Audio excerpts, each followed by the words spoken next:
Hello there, my name's Brandon and I make pictures out of tiny squares, and in a lot of my videos where I create character sprites, I've shown how I like to build them up from a kind of stick figure construction. I've had several questions about this process, so I want to share a sprite time-lapse and take it slower than usual because there's a lot to discuss in how to arrange a character pose, and also how to go from the initial stick figure to the final sprite. As always, this is just me sharing my own preferred workflow, and I'm not saying that this is how you have to make character sprites, but it's what works for me, so if there's even a single piece of information in here that helps you as well, then that's awesome. The character I'm going to be making sprites for is actually our old pal Captain Jace, who I created in my perspective video a few weeks ago, and I didn't really imagine him having much life beyond that piece, but he'll serve the purpose of having some simple human character to pose and draw.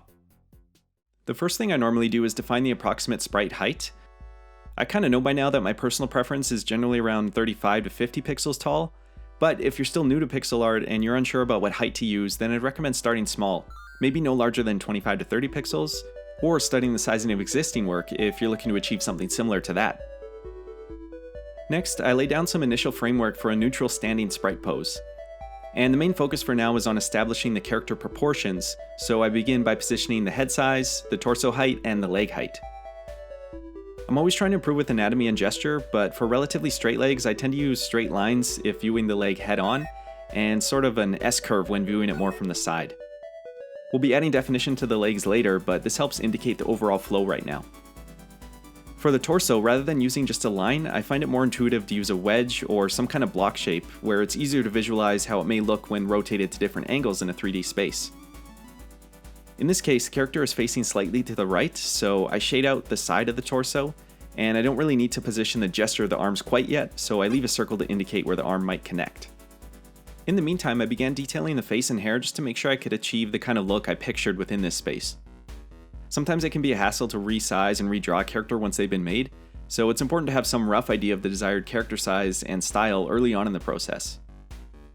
As far as proportions go, an accurate human character will be somewhere around 7.5 heads tall on average, but more stylized or cartoony proportions will run smaller than that, and I wanted this character to be a little cartoony looking, so I've used a head size around 12 pixels tall within an overall height of 50 pixels, give or take a few for the hairstyle.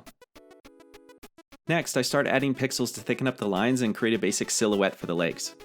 When moving from a stick figure to a silhouette, it's important to try and preserve the angles or curves you've worked out in the stick figure stage, while also building up the muscle structure, such as the curvature of the thighs and the calf muscles. This can be a delicate balance because sometimes even a difference of 1 pixel in width can make your character go from looking skinny to beefy, but I usually try to err on the side of having a more interesting silhouette rather than one that's too flat and simple. But of course, this hugely depends on the art style and the character design anyway. For drawing in the arms, I like to start by placing down a circle for the hand and then work backwards towards the elbow and the shoulder to connect everything together. For a more dynamic pose, it might also be useful to draw a path for the arms, kind of like I had done for the legs, but in this resting pose, I just wanted the hands to be placed where they wouldn't interfere too much with the visibility of the character. I create the arm silhouette with the fill color, but then I also leave blank areas that define the costume elements, like his gauntlets and shoulder armor. If the entire thing were created as a completely dark silhouette, I might lose track of that placement, so I like to leave these empty areas for those costume elements that'll be colored in later.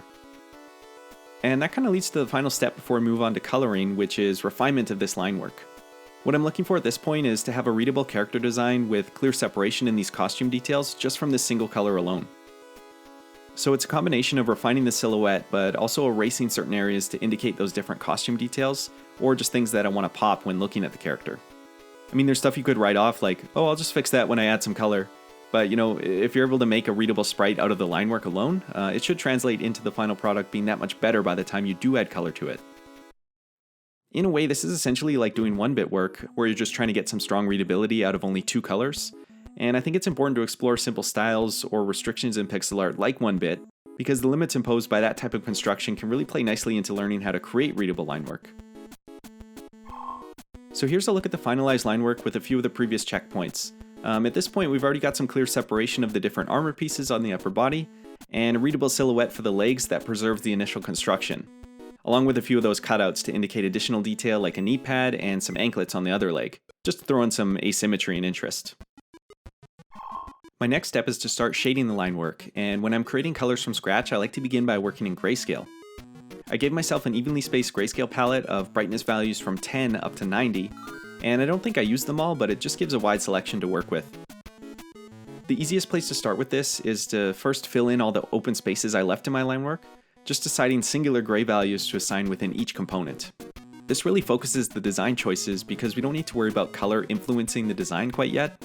We only need to decide how bright or dark each piece of the costume is compared to another.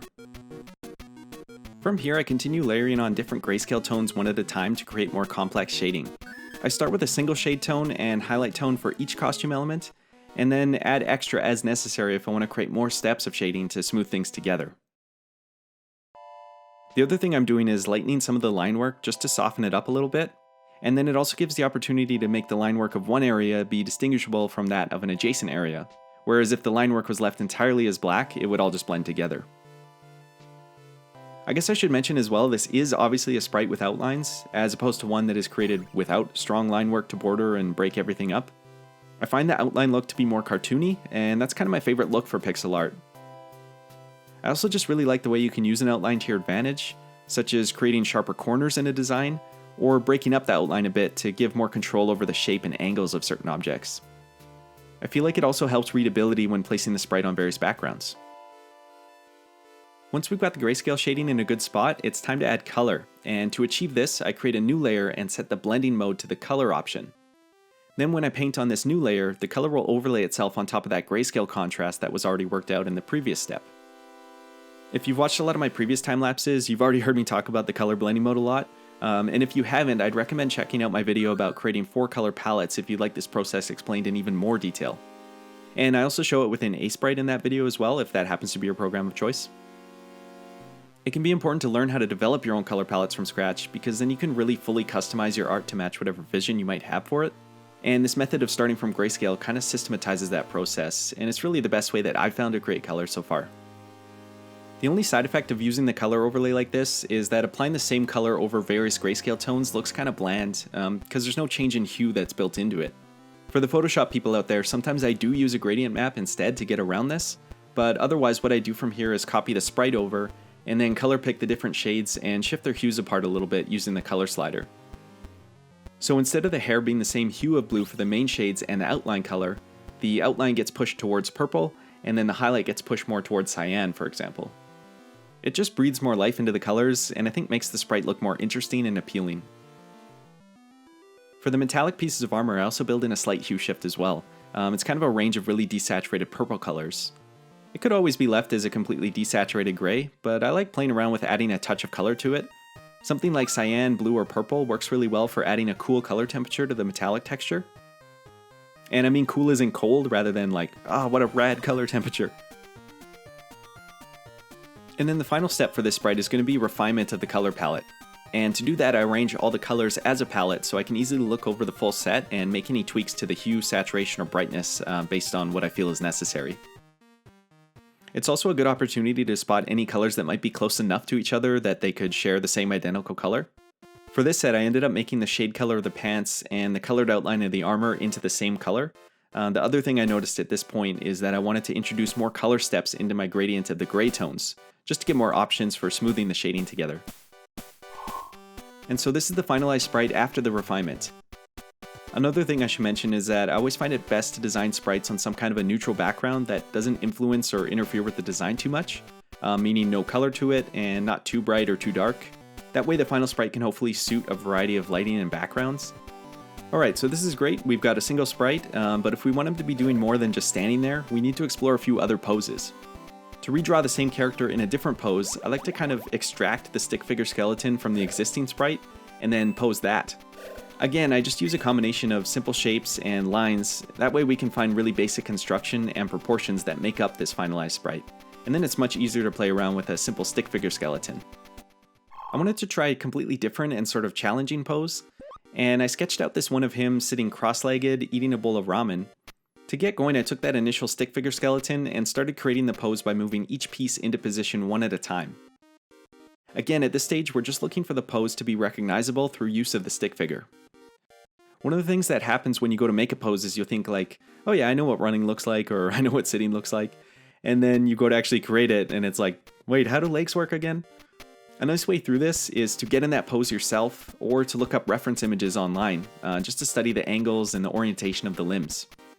This is why the stick figure skeleton is a really nice place to start, because it's a simplified form where you can study these poses and then place the limbs and joints based on what you studied. For this stick figure pose, I also added in a small shape to represent the bowl of ramen, because I wanted to work out how the arm and the hand would need to be placed to be holding the bowl, and also making sure that they're all positioned above the legs so it doesn't really block the recognizability of that pose. And then similarly, I worked out the positioning of the hand holding the chopsticks. At this point, I didn't really know how I'd render the chopsticks in the final appearance, but having them as part of the stick figure early on will make sure I keep track of their placement throughout the process. In order to build up the sprite, this is again a process of working with the character silhouette and the line work, and just trying to find the cleanest representation of that line work before moving forward. For this sprite, there's the added importance of having clearly visible accessory components like the bowl and the noodles as well. Man, I love how seriously I take this. But it's true though, if you're making a sprite that's trying to show or communicate something in particular, you need to focus the attention to that thing. So in this case, it makes sense to prioritize the bowl and the noodles within the line work. The other part, of course, is that now we're looking at the character head on, so it requires reframing some of the features like the headpiece and the hair. And I also wanted the face to be a little bit more exaggerated or comical here, or, just look like he's really enjoying the meal. So here's a look at the completed line work. We've got the bowl and the noodles and the stuffing his face expression. And then I've also used some heavier shading here to create a bit of dimension in the hairstyle. On the left leg, there's a little bit of a dash line just to remember the angle of that front leg and not have the whole thing become a sea of dark silhouette. Moving along to color, what's nice here is that we've got the palette established from earlier, and I'm already familiar with the way that it was applied across the design. So I can start by filling the line work with a few solid base colors. I also already had the bright yellow from his anklet, and I reused that as the noodle color, and then for the bowl I started with the lightest gray tone just so it's bright and draws some attention that way, with the rest of the armor kind of starting at a mid-level gray. I continue along applying the shading here in a similar manner to how it appears in the first sprite, by coloring the outlines and the shading of the hair, and giving that slight amount of specular highlighting to his armor pieces. I keep the first sprite on screen just so I have it to compare back to, and to make sure I'm achieving a reasonable level of consistency between them. Because of the lighter tones used in his armor, I ended up introducing an even lighter shade to use for the bowl. It's almost kind of a bright white, just to make that piece super noticeable. There's also a highlight of light gray on the tip of his front foot, again just to help it pop a little bit more, to kind of draw attention and anchor the cross-legged sitting pose. Alright, that was a pretty specific pose, so let's do one last one with just a bit more action to it. For this one I'm going to do a kick, so I begin from that neutral stick figure and start by moving the arms out of the way, then bringing the foot up to kind of find the kick height, and finally work back from there to lay down an even angle for the leg. From here I move the shoulders and ribcage piece around just to give them a more dynamic angle, and also to work in a bit of a twisting motion around the torso. Continuing on, it's kind of the same old story of filling out the silhouette and refining the line work. In sharing this process, I feel like it's also important to mention the different ways that you could actually make pixel art. I actually just use the trackpad on my laptop, so that's why I respond to having a process that lends itself to basically clicking a single pixel at a time, or just using very short motions like this. If you're the kind of person who prefers using a drawing tablet, you'd likely take a different approach, especially if you prefer to draw character forms immediately rather than building up this kind of framework first. A question that comes up a lot with regard to pixel art is, do you need to know how to draw to make pixel art? And the short answer is probably no, not really, at least not when you're first starting out. But at some point, if you want to continue improving or developing your own style, I think it's really important to learn some drawing fundamentals outside the typical scope of pixel art. And so a workflow like what I've shown here is just kind of an attempt towards that sort of idea. And it's what helped me have more understanding and control over what I was making. Alright, we've been through the coloring twice now, so I'm just going to jump ahead here to the finalized kick sprite with a few of the process checkpoints. You'll notice I chose his foot with the anklets for this kick, and I was kind of messing around with the idea that they'd provide some sort of extra power for that. So I also tried experimenting with a version that had some kicky swoosh lines to bring in that ability idea. And here's the full set again all together just to wrap this up. So this is pretty much the process I follow to make most of my character sprite work. In some cases, a few of these steps might not be necessary, like in cases where the character design is quite simpler than this, or if the art style is something entirely different. But for the most part, this is a pretty good representation of my typical workflow. I hope you found it interesting, and if there's anything that helps you improve your own work in here, then that's even better. So thank you for watching, and take care and keep it square.